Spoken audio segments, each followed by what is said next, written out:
intimacy is the core of my work, because in cracks I can see pain, I can see empathy, I can see love, hate, self-consciousness.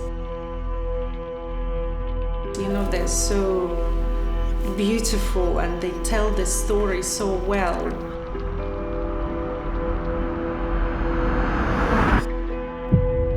And creativity is, first of all, being able to express yourself. It's sometimes very hard for me to structure my thoughts and be able to express it verbally.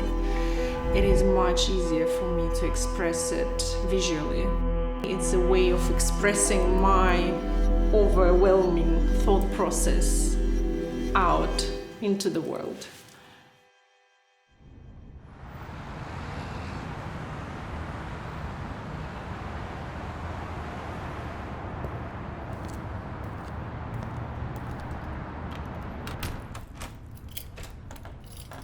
I always was an artist. I don't know whether I wanted or not as a child, but I was. I think everyone is in one way or another. The difference is whether we choose to suppress it or develop it. And because I was lucky enough to grow up in a very creative environment, so I chose to develop it. However, I never thought that it would be my profession. But I don't think you can escape it. That's part of your DNA, that's who you are. So I come from a very sort of classical tradition of art.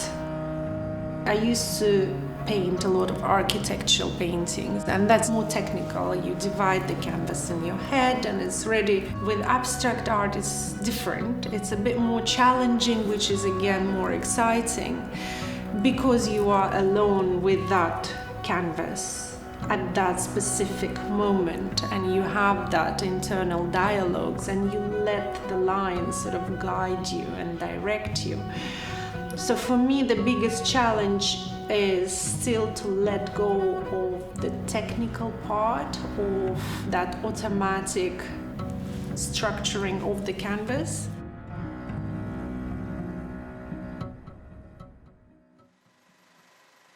Cracks are very personal and unique things. Every single crack tells us a story, or every single wrinkle tells us who you are and where you have been. In them I see fear, self-consciousness, hate, and empathy. I almost want to humanize them in my work. I think my obsession with it is connected to the role of women in the world, because nature to me is female, and how it is pushing through culture, and reminds me of how strong nature is. No matter how much we try to hide it or cover it or demolish it, it always pushes through and it always wins.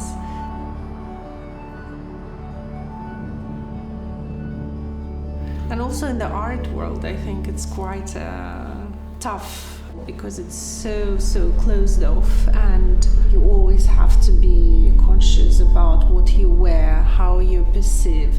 So I think to me, facing the art world and how hard it is to break through as a woman, pushing through those cracks.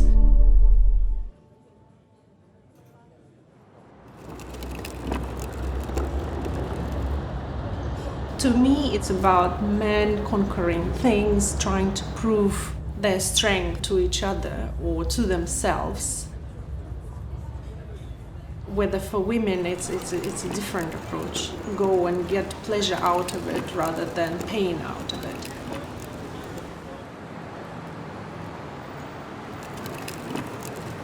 A lot of what women do and how they do it come from their intuition. In my work as well, intuition come into play. However, even if it's a completely abstract work and I let it flow, the rational approach still comes to play at the end. You have to be able to combine these two parts to create something. In my case, it's a work of art.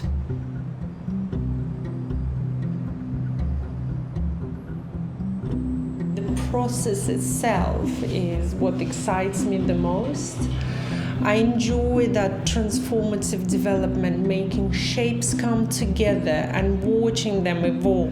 I produce something on the canvas and then I wait for the canvas to direct me or to show me something in return. It shows demons within you, but it also shows the struggle of trying to remove those demons.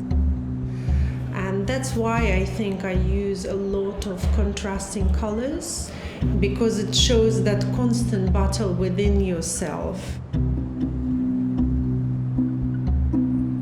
My technique is element-based, and I tend to use my bare hands quite a lot when working with oils and acrylics, just because I need to feel the paint to truly adjust its texture.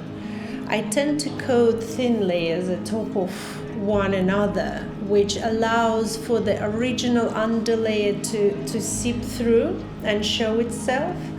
I also use tapping techniques quite a lot with flat brushes, just to generate that realistic landscape. I use gray as a main color. Gray and white, they allow other colors to be seen properly. For example, if you paint red on top or next to blue, sometimes it can appear orangey. However, if you paint red next to gray, you'll be able to fully appreciate the real red. You know, they say that the artwork is never finished. I don't think it's the case.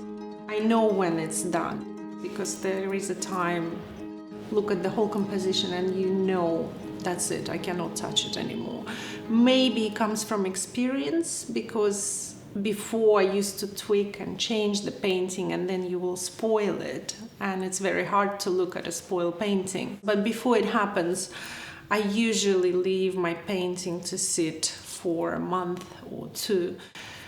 You always have to come back to it to make sure that it is done. I finish something, but I feel like it needs a continuation, and then it goes on to my next canvas. My aim, what I'm trying to achieve, I think, is to be able to identify with the viewer. I want you to see your inner world and outside world and the dialogues between your two worlds.